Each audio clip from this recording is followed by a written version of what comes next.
What can we do? In this podcast, I meet people who are putting their ideas into action and focusing on the good they can do for their neighbors, communities, citizens, and the world.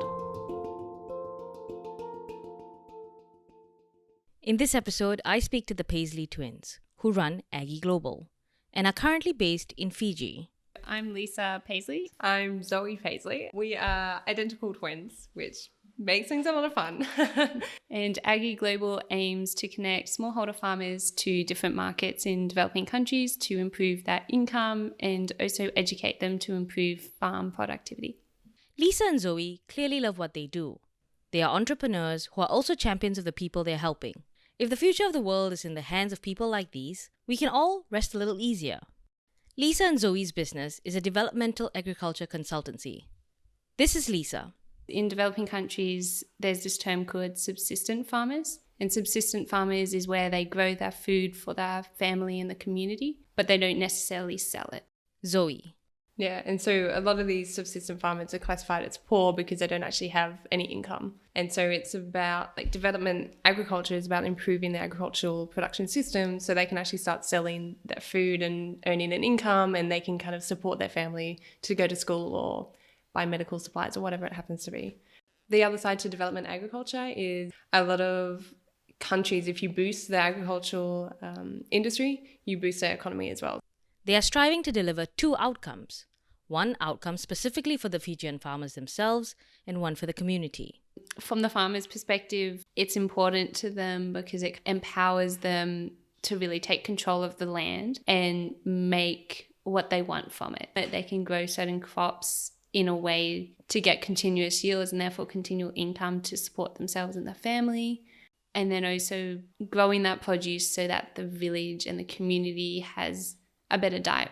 The higher level kind of impact side is address food security. So make sure everyone kind of has access to nutritional food throughout the year and they can pick what they want to eat. But also poverty, because like we were saying before, a lot of subsistence farmers don't have source of income. And so by giving them access to markets, they can sell the food and actually generate income.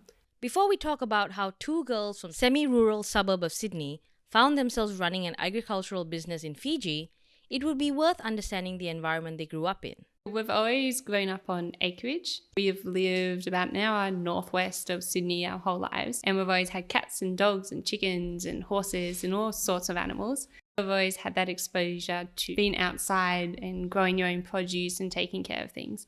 Even when we were younger, we used to go to a sheep station. We got exposure to brumbies and shearing sheep and random stuff. So we've been exposed to agricultural way of life. And even at our place right now, we have a veggie garden out the back where we have our tomatoes growing and all the herbs and things.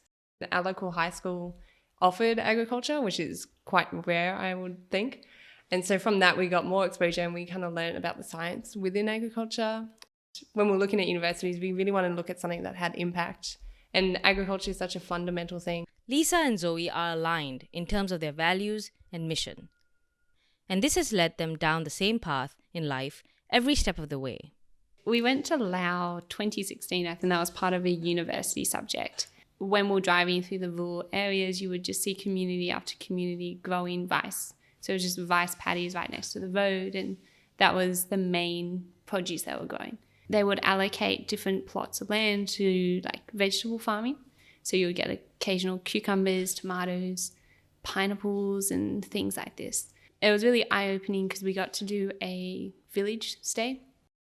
But it was just such a different way of life. We'd have dinner and it was sticky rice, and so you're eating with your hands, which is fun. But you'd have dinner with sticky rice, and even for breakfast it was sticky rice, and occasionally we would have cucumber. It's not what you would have in Sydney and not what we grew up with. But it's always quite interesting to see that. And I think we're always been open and seeing how everyone else lives.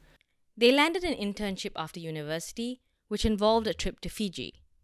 We did 8 months, 12 months in Fiji specifically. And yeah, we kind of just fell in love with the people and the potential that our knowledge could give them. It's similar to Laos, as in the conditions and the food available and those kind of things. But then the culture itself is very family orientated. So you'll walk down the street and you would just go door knocking and everyone welcomes you in, they give you a cup of tea and they welcome you like your family. And so it makes work over there very easy. Fiji is a popular holiday destination where holidaymakers can spend time on the lovely beaches and resorts. But that's not all there is to this island country. So there's a lot of rural communities within Fiji that either don't have access to water, just don't have access to resources. There's a place 20 minutes out of Nungi where you fly into Fiji, and they didn't have water until last year, I think it was. And then they got water because they advocated the government for like 3 years. And it's not that they're unhappy living that life, but like I was saying before, they do have access to smartphones, and they know there's kind of better ways of living in a way. Different ways of living, and they do kind of want those different ways of living. Aggie Global works with the Ministry of Agriculture in Fiji to increase their ability to reach more farmers. I think there's 9,000 farmers within that province, and there's like probably 6 extension officers. So their capacity is quite limited to be able to reach the farmers. And so we were like, well, if we can kind of come in and share our knowledge and potentially build a technological solution that can connect us and our knowledge to the farmers, building a phone application, we can massively increase the Ministry of Agriculture's capacity. Our role is kind of like a facilitator, consultant, connecting farmers to the people they need to talk to, or the markets, the resources. The first step in their services is a consultation with a local farmer. Well, meeting a farmer isn't always simple. So like you'll find a farmer and then they'll be like, oh, my farm is located here, just past the big tree on the left and drive another 100 meters. And you're like, there's 100 big trees. Like, where do I go? And then you show up, introduce yourselves, talk about what you want to do, and yeah, just getting to know what they do, what their life is like. And then as we're doing that, we walk around the farm and then we pick up on a couple of different problems they might have. We had a farmer and he invited us over, and at the farm he had pawpaw trees. He was about 2 years old and it had just started fruiting. The tree would just falling over. And he was like, I don't know what's wrong here. It was about identifying, is the rotting coming from the fruit because it's just dead, or is the fungi coming from the soil, or is the fungi coming from the roots? Figuring out what the cause of an issue is. And so for that farmer, we took a lot of pictures and we went home and we researched it and we identified the disease that would be causing it. And we went back to him and said, look, this is a disease, this is how you control it, and this is what you need to do. Farmers pay a consultancy fee for Aggie Global services. It's only a nominal fee. So Lisa and Zoe supplement their income by charging hotels to run workshops for farmers. These workshops serve a bigger purpose. Fun fact, or not so fun fact, in Fiji they import $40 million worth of food every year just to support tourism, which is pretty crazy. And yet they have X amount of farmers there and they have like access to land and they can be growing their own food. So what we want to do is kind of combat that. We approach hotels and see what's the percentage of local like grown food they do buy, and then off that, if they're interested to buy more, we can connect them and to a group of farmers. The twins estimate that most hotels source 45% of their produce locally. Hotels want to be buying locally grown food. It's cheaper for them and it's better publicity, I guess, but it's quite difficult with seasonality, and the farmers don't know how to plan their farms correctly to actually avoid the seasonality and make it consistent. The hotels will be like, oh, I would like some locally grown peppermint or basil or tomatoes.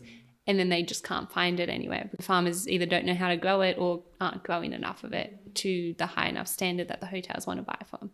So it's about training the farmers to really grow the produce in the way that the hotels will actually buy that. The first step in building trust with the locals is shoring up allies, which Lisa and Zoe have done by demonstrating a commitment to life in Fiji. You just have to be in Fiji. If you're jumping in and out and promising all these things and then you leave before you can follow up on those promises, then they don't want to engage with you. But if you're living there, if you see them every day, every week, then they're like, oh, you are, again, a real person. You are doing some interesting things. I can see the benefit in working with you. I think also the fact that we're twins, it's a massive icebreaker. Like, it just helps so many times. I'd like to think we're fairly good at that now in breaking the ice and stuff like that. So get comfortable with people a bit more and talk about what we need to talk about. So, aside from community and trust, there are logistical challenges to running this business, as is the case for most startups. At the moment, it's all self-funded from Zoe's and my savings, so that's been nice and stressful. We have been getting a little bit of income for the business through consultancy. And then, yeah, just going for grants and awards and things like that that had some kind of monetary reward with it. In Fiji, everything is done in person. It's not necessarily old-fashioned, but that's kind of how it is still. They don't have technology that automates all their processes. A lot of knocking down doors and being like, this is what I need to do. And then they'll be like, oh no, you've got to go to this other office first and get that paperwork, and then they'll send you somewhere else. So the other thing would obviously be capacity, because at the moment there's 2 of us. We have 2 other team members in America, but they're dealing with our technological solutions. Lisa and Zoe have started their agricultural development business at a very relevant time, when many farmers across the globe are facing challenges to their livelihood. In the changing environment we're experiencing, even in Fiji, everyone blames climate change, but they are experiencing this firsthand. Like, island nations are very susceptible to climate change at the moment. And we're talking to someone and they were saying, oh, I have a mate on this other island, and the water, the shoreline used to be like 50 meters away. Now it's at his doorstep. And just the water rising, bizarre when you actually see that firsthand and how it is actually impacting people's lives. For farmers, it's just that the rainfall has been so disrupted, so it's becoming less predictable. So it's getting harder to grow crops. Institutions are beginning to recognize that their work has great potential. This gives them broader access to funding. So we actually won youth leadership in the Commonwealth, and with that we got some money as well, which was really great. So that's kind of helped us push it forward as well. But we recently got into a accelerator program with Blue Chili, and with that we're getting some funding, and also they have a massive network of investors and things. So when we're at that stage, we can go out and pitch and get funding as well. Lisa and Zoe are fully aware that they have a lot more to learn from those who have come before them, as well as the farmers themselves. The farming industry is one where men make most of the decisions, and it's the same in Fiji. This makes running a business as female entrepreneurs more difficult. They have to put in twice as much effort to be taken seriously. So it's really weird because supposedly 80% of the food worldwide / grown in developing countries is grown by women. So there is a huge dominance of women in the industry, but women aren't necessarily the ones making decisions. So if we find a farmer who is female, then we obviously talk to her and coach her through different things. Yeah, one of the challenges is women in agriculture, women in tech, women in business. Like, there's so many things that we're doing that you wouldn't see a lot of women doing. At least there isn't a lot of exposure, I guess, to it. In Fiji as well, it is still relatively patriarchal.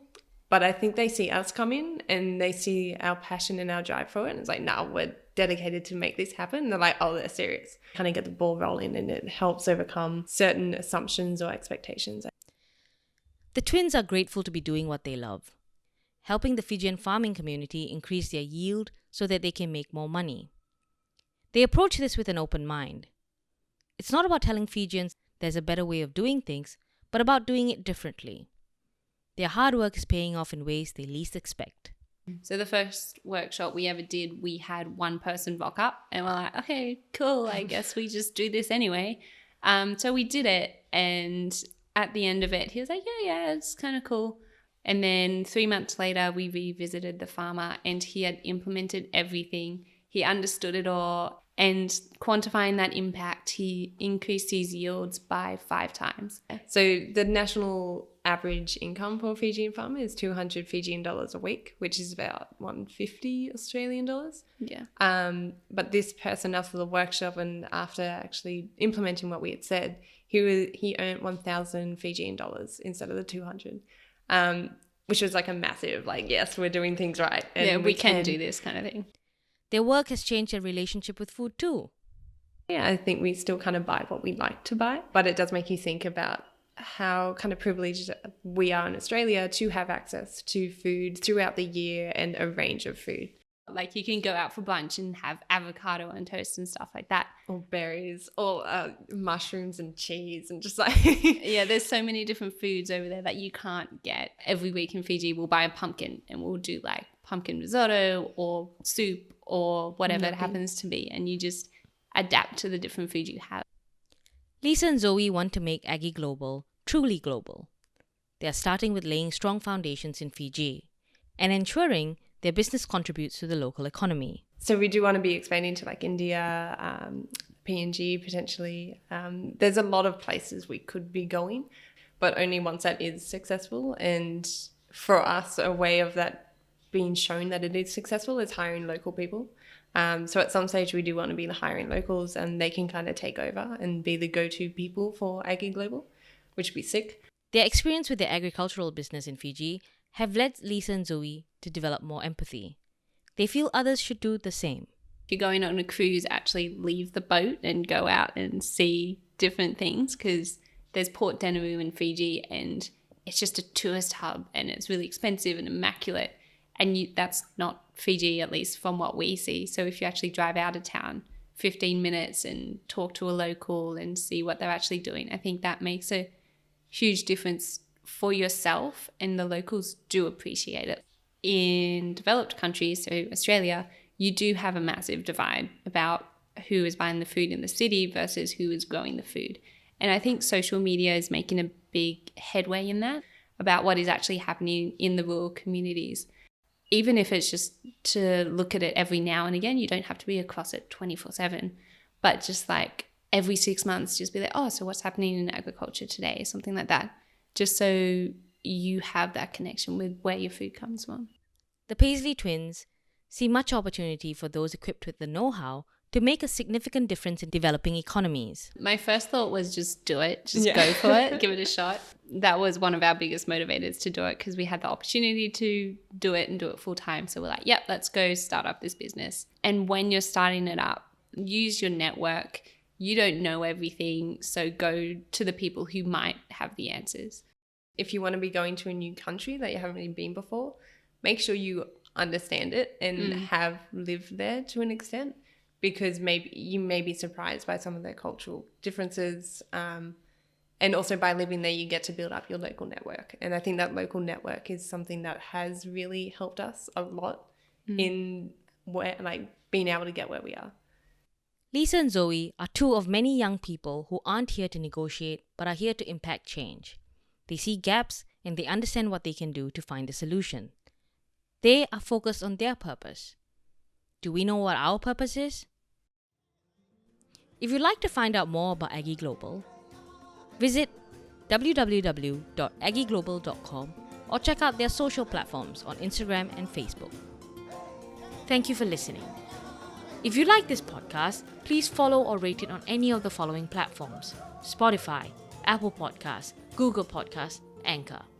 This podcast was produced by me, Prema Menon, with the help of my script editor, Lisa Nadolski.